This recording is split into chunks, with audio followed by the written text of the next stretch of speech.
Hey everyone, it's Lauren Hubele, and I'm here today with my favorite astrologer, Jyoti Wind. Jyoti, welcome. Hi, Lauren. Are you in focus yet, Jyoti? Yes, I am. And just now. I mean, it's been interesting about finding focus, you know? Yeah, Yeah. that's an interesting word right now. Do you want to tell me why? Well, we're moving toward the new moon, which I'll talk about in a minute, but this is the sun dancing with Pluto as Pluto has moved into Aquarius at the third week of November for the next 19 to 20 years. And so this is the first time that the sun and Pluto are dancing together in Pluto's new suit of clothes, if you would, Ah, being in Aquarius. So this is some new territory. And coming up to the new moon really emphasizes that because this is the first new moon in Aquarius with Pluto in Aquarius since it entered. So it has a certain panache, it has a certain flavor to it. I mean, it's not a huge thing that it's a new moon conjunct Pluto. We've had them before, but it's the first time that we have a new moon with Pluto in Aquarius mm, with its new kind of dispensation, let's say, you know? And so it becomes, something to pay attention to. And one other thing I wanted to mention was prior to today, last Tuesday, the 21st of January, the sun was the same degree as Pluto in its new suit of clothes. And so it was a pretty difficult day for most people, I think. yeah. Yeah, Jyoti, before we started recording, we were talking about it just feels really intense. And you kind of tapped on something that I hadn't named, but it feels like I feel mentally exhausted. Yeah. Yeah, there's a lot going on. And some of that is Pluto, Saturn still in Pisces. And some of that is this Mars retrograde because it's Mm, retrograded back into Cancer now yeah. from Leo, where it started in early December. And we have a while till February 23rd till Mars goes direct. Mm, And, it's kind of like almost counting the days because it feels so intense. And people are dealing with such physical issues. I mean, Mars is physical energy and drive. It's what propels us. It's what keeps us moving. mm, And in a sense, it's the body. And so with Mars retrograde, it can look like anything from war to disagreements to a lack of physical strength and stamina sometimes. mm, mm. Yeah, you kind of get that feeling when you said Mars and retrograde and that energy.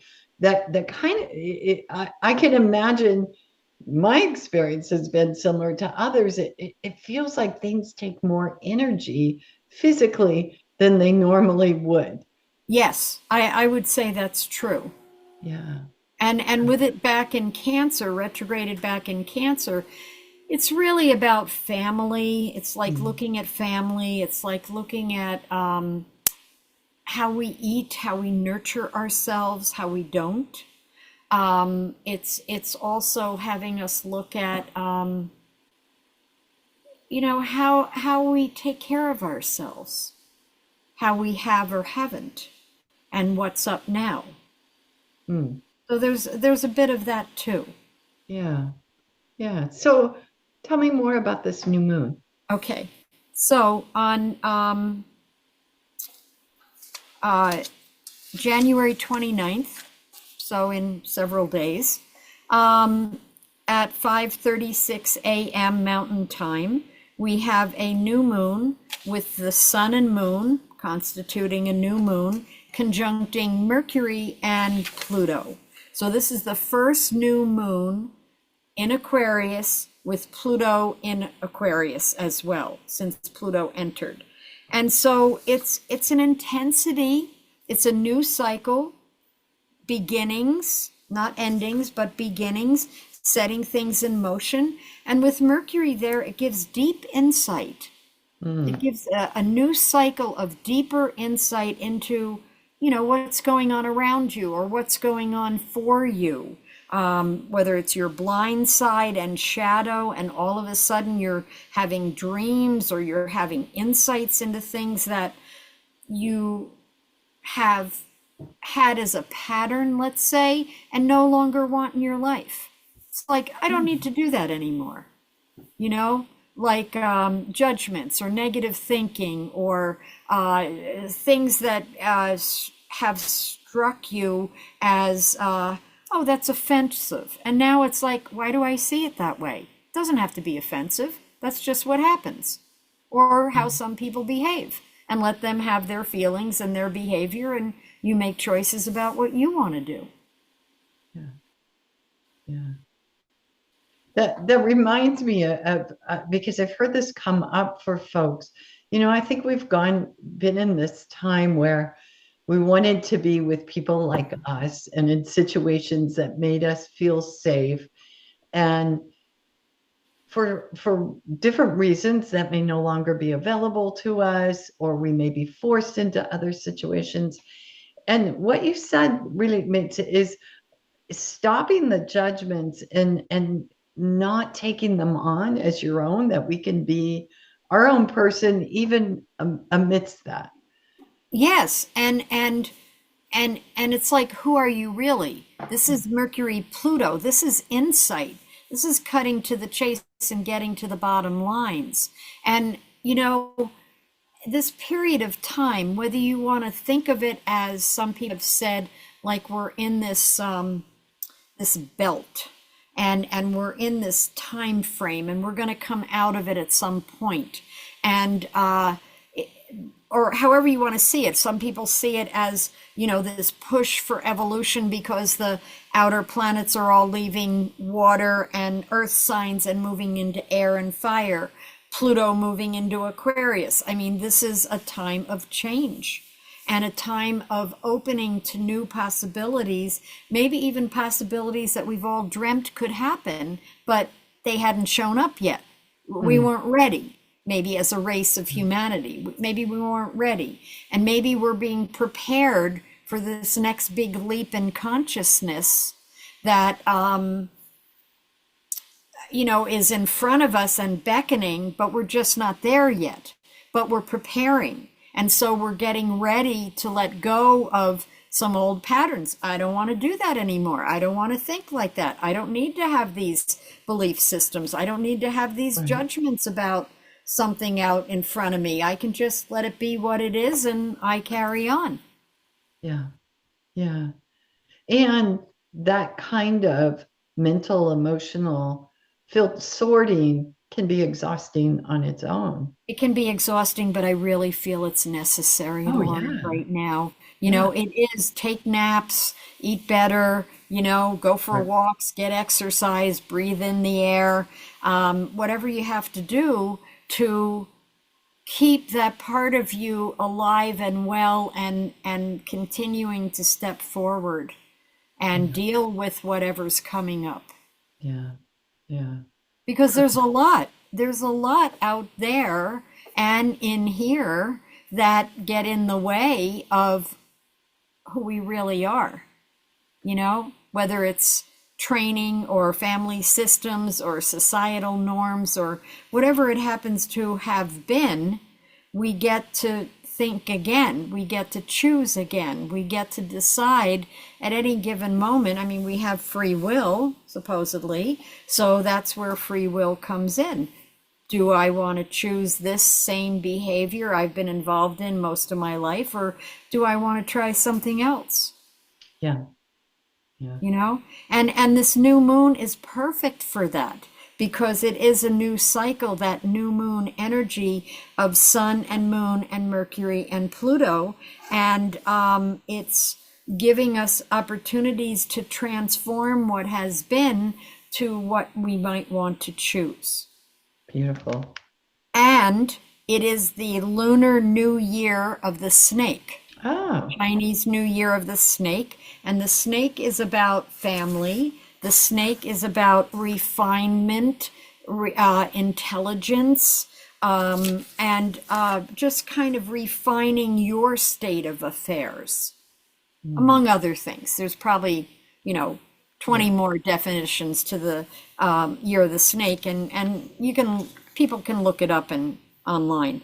But I also wanted to mention that along with the new moon, the new year of the snake, that the nodes, the North Node and South Node, have now left Aries and Libra, which they've been in for the last year and a half or so, and have entered North Node in Pisces, South Node in Virgo. So it's a different orientation. It with the North Node, which is always the learning curve, it wants us to have a deeper level of faith and trust and a willingness to go with the flow. That's a big ask right now, Jyoti. It is, but we've come out of North Node in Aries, which was risk taking and Sure. dangling our toes off the edge of the cliff to see what lives there. And so now in Pisces, yes, it is a big ask. That's true. Because it's hard to see what's true sometimes. Sure. And that being said, how do we trust it? Yeah. You know? And how do we trust that we're heading in a direction that will serve us? Hmm. Because Yeah. there's a lot of, chimeras and, things that pop up, like those puppet things that pop up and stuff, to distract you or to say, oh, you need to rethink this.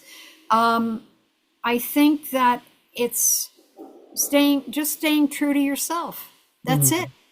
You've Yeah. got to stay true to yourself. And in order to hear what that is, you have to have some kind of a relationship with your inner Yeah. being. Yeah. That just goes into what we've been talking about over and again, right? Yes. Establishing Yes. that practice of some inner reflection. Yes, absolutely. Whether it's dream work or therapy or meditation or any of it. Yeah. Yeah. Yeah, Just journaling. Just journaling a absolutely. bit each day. Yeah. Absolutely. Or sitting under a tree out in the forest, Mhm. or taking a walk on the beach, even if it's frigid by a lot of beaches right now. Yeah. Yeah. Yeah. So the other thing I wanted to mention was that from the 26th of January, which is tomorrow, to the 5th of February, the planet Uranus will be stationing. It goes direct on the 30th. And so this is expect the unexpected. Right. Not necessarily like feeling blindsided, it's just we're getting ready to really hear that beat of a different drummer and want to do things differently. We've spent months with the planet Uranus retrograde. Now it's going direct at the end of the month. And it's like, okay, how do I employ some of the things I've intuitively grasped? How do I trust the dream I had the other night? That, whatever that dream was about. How do I implement that, trust it, and see what happens? So it's really about hearing that beat of a different drummer and being willing to step forward in change, in Hmm. and through change, because the planet Uranus, the ruler of Aquarius, is about change. For you, you become the stone in the pond with the ripple out effect as a changer in other people's lives Mhm. too. Yeah.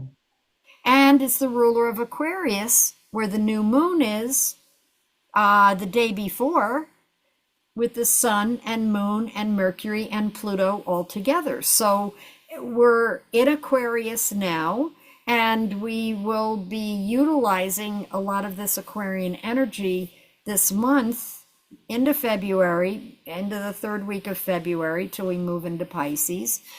But especially now, especially this next week. Yeah. And that Aquarius energy is freedom and doing things differently. We know that well, don't we, Jyoti? Yes, we do. Inside and out. Yes. Yeah, Yes. beautiful. And trusting it. It's that North Node in Pisces, trusting. Put one foot in front of the other. Listen to your heart, listen to your inner promptings, listen to your body, and just keep going.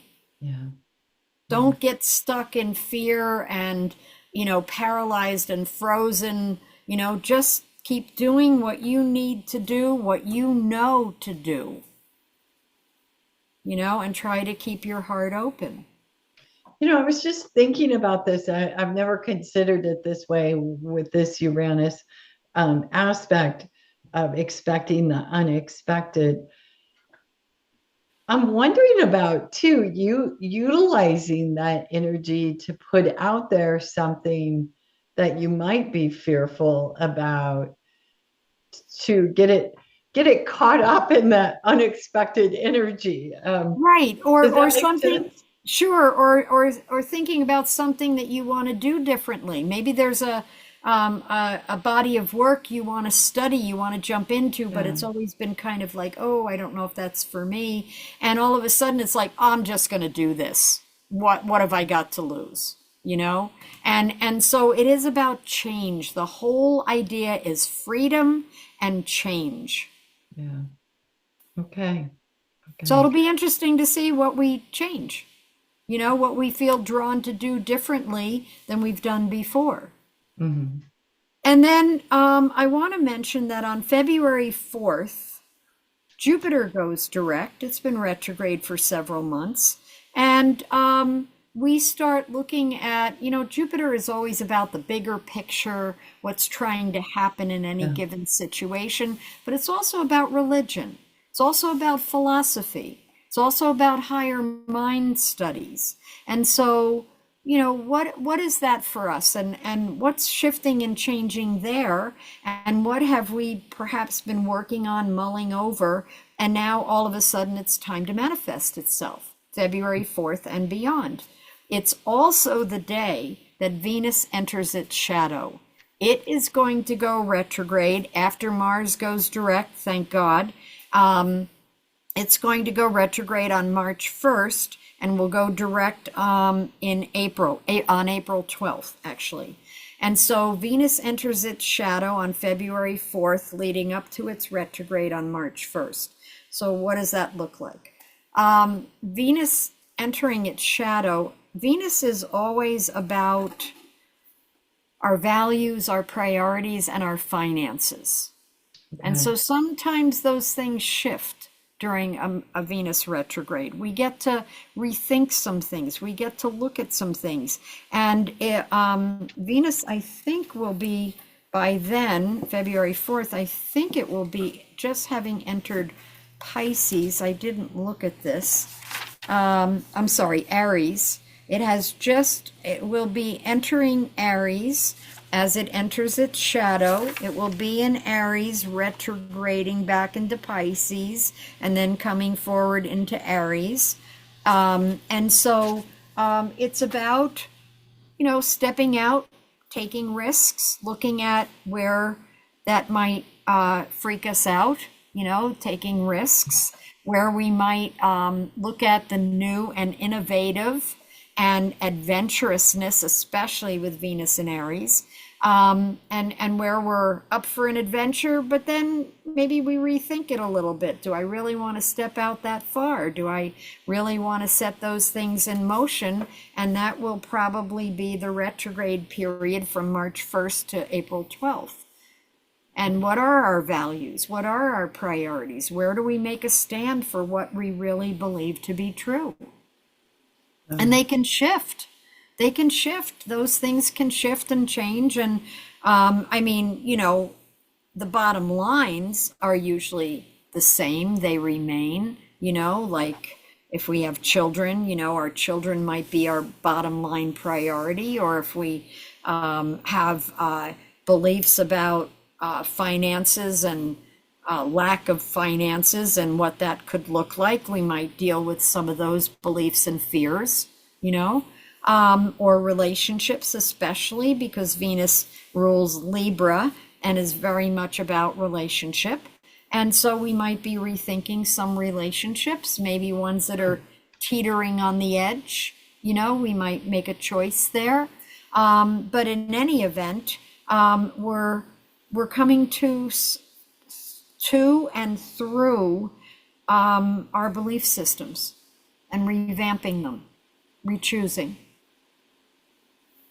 It's so interesting because we're in this somewhat of a political turmoil, not just within the US, but across the world, right? And it's like those systems are being rethought, and those values and priorities and allegiances are shifting, and right. And as this is happening, and so within us, gee, I always felt this way about this politician or this country, and now they're changing, so therefore it's changing my thoughts. So you kind of feel this on all levels going on. Right. It's the microcosm and the macrocosm. Exactly. We're all part and parcel, and this astrology isn't just for the U.S. It's for the whole globe. Right. It's planetary, and so as we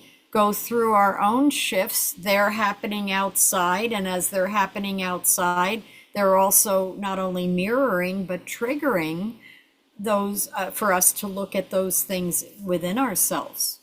Yeah. Absolutely. As above, so below kind of thing. Yeah. Well, there's a good day. Not that the others are, not that the others aren't. Let's get this one written down quickly. Yes. February 9th, Mars is trining Saturn. So if you have a goal, if you have something you want to make happen, there's a lot of energy that day to make things happen. Okay. Okay. And then just to mention the 11th, February 11th, the sun will be squaring the planet Uranus, not just Uranus stationing, but the sun is squaring the planet Uranus. And that is always a day of expect the unexpected. Okay. You might feel catalyzed to do something or to step into something or to have a conversation with somebody that you never might have thought to do before. Okay. So it really catalyzes change. Catalyzes change within the person. Interesting. Yeah. Wow. Good. Well, that's quite a bit packed in there, Jyoti. It is. I mean, it's 3 weeks we're looking at, the next 3 weeks. Because the full moon will come on February 12th, and we'll look at that down the road. But right now, from today, the 25th of January, to roughly the 11th of February, there's some real strong points there. I mean, especially the new moon, especially Uranus stationing, and then Venus entering its shadow. Yeah, because we'll feel that Venus entering its shadow beyond where we're looking right now this week. Yeah. Okay. Good. Anything else you feel like should be added? No, maybe just, as aside from astrology, just people being kind to themselves. It's a very intense time we've been going through for the past couple years. And it's not going to really let up, I don't think, till 2027, 2028, because of these outer planets moving into new signs. I think it quiets a bit after that, a little bit. But so this is this passageway, this doorway, and like birth pangs, it takes a while to get through it. And I think that this is all part of the labor and delivery for what comes next. Yeah. Well, hearing that, of course, there's lots of mixed emotion around that, but I think we're being invited to look at a new way of moving through our days and caring for ourselves with that in mind, like Yes. because of the intensity, the gears are all changing, and we're going to have to get used to that and going a little slower, Yes. more gently. More gently, more caringly for Yeah. ourselves, not that push and drive that was always there. This is a different time, and Yeah. it's about people's freedom, and it's about your freedom to choose maybe a different way that you want to live your life, a different way that you want to be in the world, Yeah. not Yeah. just do in the world. Yeah. Interesting, Jyoti. Good. Thanks for adding that. Sure. Yeah. Great. Thank you. Okay. Yep.